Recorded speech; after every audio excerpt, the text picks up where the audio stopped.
Well, my friends, today we're going to continue on with our 1981 or 82. Depends on how you look at it. 1982 Stern Lightning.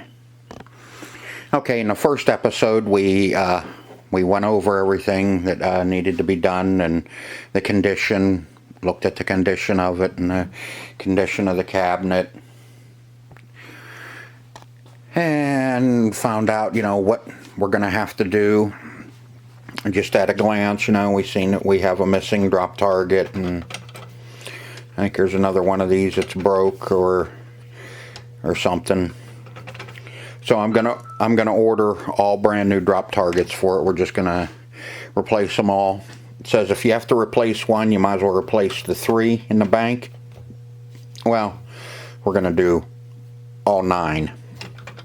Because there's one over here that if you rack it up and hit it, it kind of hangs up. So we'll just put new ones in all 3. Anyway, in the second episode, we worked through the rectifier board and the driver board in the back box. Like I said, I have the cap ordered, the cap kit for the driver board, which is there's only 2. You have that one, and I ordered a new pot. We'll just go ahead and change the pot in it too. But I did test all our voltages. All of our voltages are good. And then we turned it on, and we have no flashy light on our MPU. When I first turned it on, we didn't have any GI lights in the play field, but we had them on our back box. Off camera, I went ahead and worked over the rectifier board a little bit more. There was just there was a couple of solder joints on the bridge rectifiers that I wasn't really happy with, and I should have just taken care of them while we were in there the first time, but I went ahead and resoldered them, cleaned up our pins real good again, and put it all back together and turned it on, and now our GI lights on our play field are on. If that's all the lighting there is on this, it's pretty wimpy. I do believe that this may be a great candidate for LEDs. We'll see. We'll see how it is when we put some new bulbs in it. If it's bright enough, we're not going to do the LEDs on it, because that's just more money that I could be using on another project coming up. But we'll see how much I get into this. This episode, we're going to pull the MPU out and see what we got going on and see why we're not getting any flashy lights. I do know that we are getting power to our displays, because you can see the little orange light down in there. So I know we're getting power to our displays, which comes up to our MPU again. Or no, this just lights it up. That'll control it. Okay, but anyway, we're going to pull the MPU and take a look at it. I'm going to pull all the chips out of it, and we'll clean all the chips and check all the sockets, make sure all the sockets are good, clean all the pins, check see if they need to be resoldered, reflowed, and we'll see what we got going on. So let me remove the MPU and we'll take a look at it and see what we got going on. Alright, I got the MPU out, and you can see this one leg here. Look how rusted that is.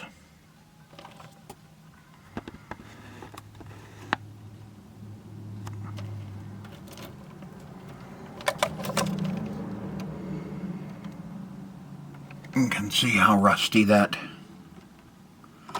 leg is. And on the back of our MPU, you can see how nasty that is. So we're definitely losing some ground Granted, you have the one up top here, but you need both of them to carry the ground throughout the whole board. We do have a little bit of battery damage. Not bad though, just starting. This battery is 10 of 83. So it has been in there for a day or two. But what we're going to do is we're going to cut him off the board and get that crap cleaned up. Looks like we have a little bit down in here. Nope, that's just the masking coming off. Could be. What we're going to do is we'll take him, I'll cut him off, and we're going to put a button battery in it. I like using those little button batteries because they're so easy to change, and most of the time those don't corrode when they go dead. So I do like using those. I'm not going to use an MV RAM in it, which would go right here in the U8. Get him off of there.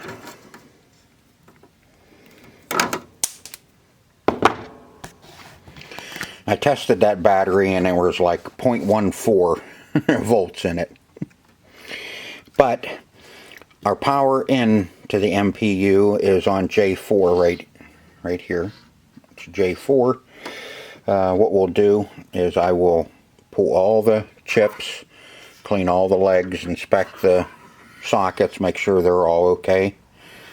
Clean up all the pins, and I'll reflow the pins just in case. Get this cleaned up, and I'll get that mounting spot cleaned up on the inside too there, so I can get a little better ground. I may have to run another ground up off of that up to here to pick up to kind of ground the bottom half of this board. It's really best that you have the best ground that you can have on these things, or they won't work properly.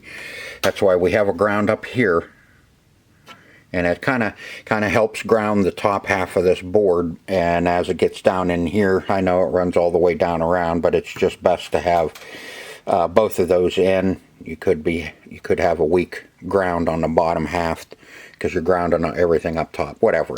I'm just, going with what I know, that you should be grounded on both spots. And then we'll put her back in and see if we can get our LED light here to do something for us. If not, then we're going to have to do some more troubleshooting on our MPU. We'll check all of our voltages. I'll have to see what the voltages are supposed to be on our test points, and see if we have all of our voltages on our test points then. But like I said, this is where our power comes in for our MPU, and then everything else is out. So I'll clean this up. We'll turn it on, and I can test the voltages on the plug and see if we have our voltages there as well. So let me get busy. I'll get this done, and then we'll put it in and try it out. Now I got everything all cleaned up on the MPU and put my ground in, put a battery on it, used a button battery, and like I said, I grounded that one back there because of it being all rusty, and I wanted to make sure we had a good ground on the bottom side of that MPU. I cleaned all the terminals, pulled all the chips and cleaned them. Now this CMOS RAM right here, all the legs were all real dark gray, where it looks like we may have had some acid damage on it. I cleaned it all up, but I'm pretty sure the socket's bad. But, you know, if we turn it on, we get nothing. We get the flicker. Let me show you again. Let me shut that off. Watch that light. I don't know if you've seen it flicker, but it does flicker, meaning our reset circuit, which is right here, is working. And the first flash is the RAM, which is those two. So what I'm going to do is I'll pull that back out, and I'm going to go ahead and change that socket, and I'm going to go ahead and change both of those chips just to make sure that we do have two good chips in it. So let me pull that back out, and we will change them out. Well, guess what? I replaced the two sockets and the two 5101s, and we still had the same thing. We just had a flicker. You know, and the flicker is telling us that our 6800 is working to a certain degree. At least it's recognizing that it's getting power in that. Now, what I wasn't sure of, and I found out on pin side, was you have to have your 5 good EPROMs, your game EPROMs, have to be working in order for the flashes to start. The first flash checks your 5101s, but your, not 5, the 4, yeah. The 4 proms tell the computer where to go. If they're working, it flickers, and then your EPROMs tell your computer where to check, and that's where we would check our. That would start out by checking our 5101s, which is our RAM, and then it'll check the PIAs and all that. I'm not real positive on the order as to what it's supposed to check in line, you know, what each flash means. I just knew I didn't have any flashes, so I thought we had bad 5101s, because this one, the socket and the chip, was all corroded from acid.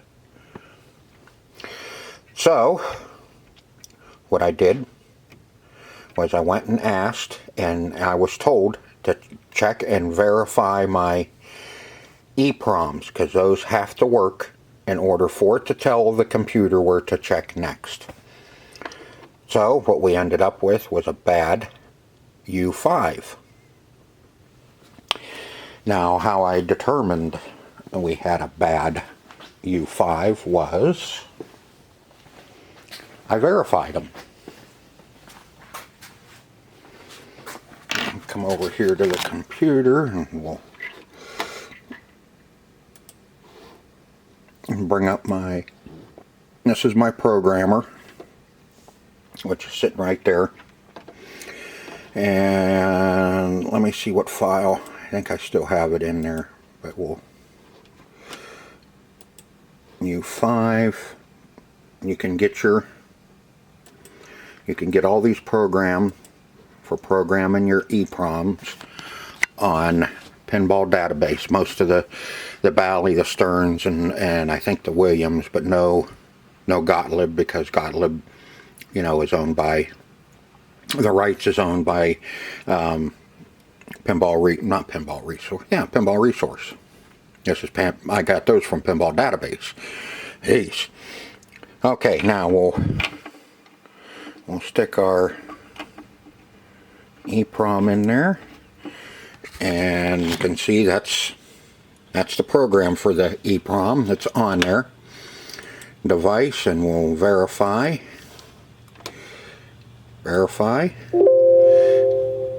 and you can see we had 20 bad codes in it. So that told me that that U5 was bad. It was corrupt. Now all of our other ones I tested were good. So it was just the U5 that was bad. Now I ordered in some 2716s because and the one that was already programmed. I ordered in some 2716s to program one myself, but my little programmer will not program 2716. It's because they take 25 volts and my programmer will only program up to 18 volts. So that's where we're at with that. And now, when we hit it with power, quick flash, 2, 3, 4, 5, 6, 7. And now she's up and running. So now we'll put this in the machine and boot it up, and we'll see what happens. See if we have anything else going on. Alright, now I fought with that MPU for 4 days straight. I could get it to boot on the bench, but I could not get it to boot in the machine. I could get my 7 flashes on the bench, but the minute I put it in here, I just get my flicker. So I cheated. Excuse me. I had enough. I won't abandon it. I will get it once I have some more time, or if I need another one, I will work on it some more. Okay, so this is what I did. Bought a new MPU for it. Now 2, 3, 4, 5, 6, 7. And yes, we still have some issues. We have a sound issue, but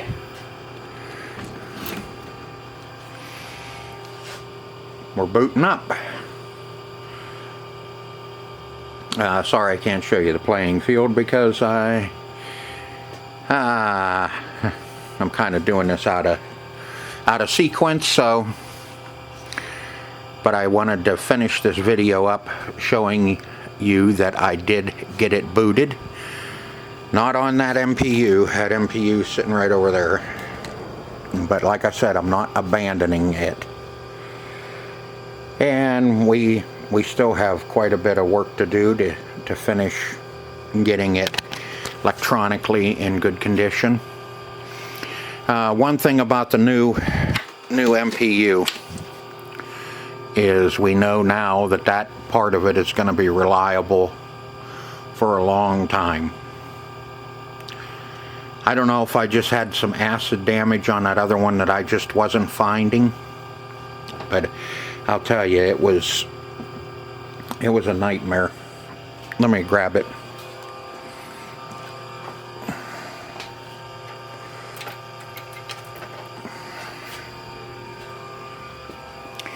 See, we got the new chip in it, U5. I put that one in, and then it would boot on the bench. We would get our 7 flashes. The minute you put it in, it wouldn't. You just get the flicker. So I put all new sockets in, changed out a 7400. Because I figured that's where our problem was lying, but no. Weird part about this is you know, you set it up on the bench and you do test point 2 is 12 volts, test point 5 is 5 volts, and test point 4 is your ground. You put it on those with a test power supply and it boots. Okay, I put it in the machine. So what I did was I went off of my power supply, picked up my 12 volts, which is right back there, test point 5, pulled my 12 12 volts there and my 5 volts off of my test point 3. Either test point 3 or test point 1. I have those. I did the mod on the power supply. Put jumpers. Hook it up there and there. Bring it over off of that power supply in the machine and hook it up test point 5, test point 2, and it boots. But it still would not boot with the plug. So I figured, well, maybe you got a wiring problem. I pulled the plug off of it and I jumped my 12 volts on the bench. I wanted to test this part of it coming over to our test points. Over on the bench, I isolated my 5 volts and my 12 volt, leaving out the 43 volt for the solenoid. And I hooked my jumpers here, and it booted. So like I said, it was, I don't know what's going on, if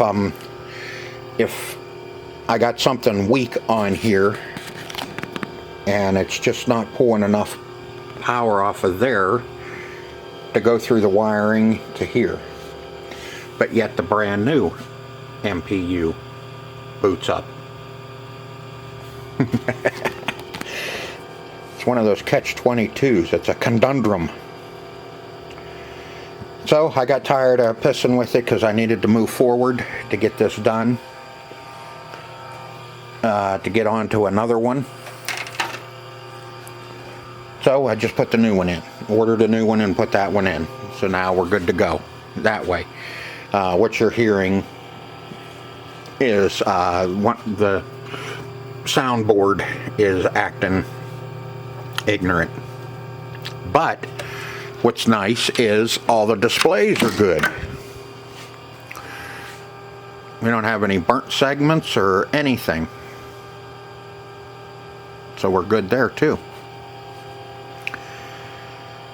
So I hope you enjoyed this video as much as I enjoyed making it for you. I just started getting pissed. So until next time, see ya. Okay, before anybody says anything, yes, I put a brand new 6800 processor in it, and I put 2 brand new PIAs in it too. And that still didn't cure the problem. We have brand new RAM in this, 5101s, and 1 new MPU-200 for lightning. But I just wanted to point that out before somebody says I needed to change the processor, the computer, the processor, or the PIAs, or the 5101s. All that stuff's new.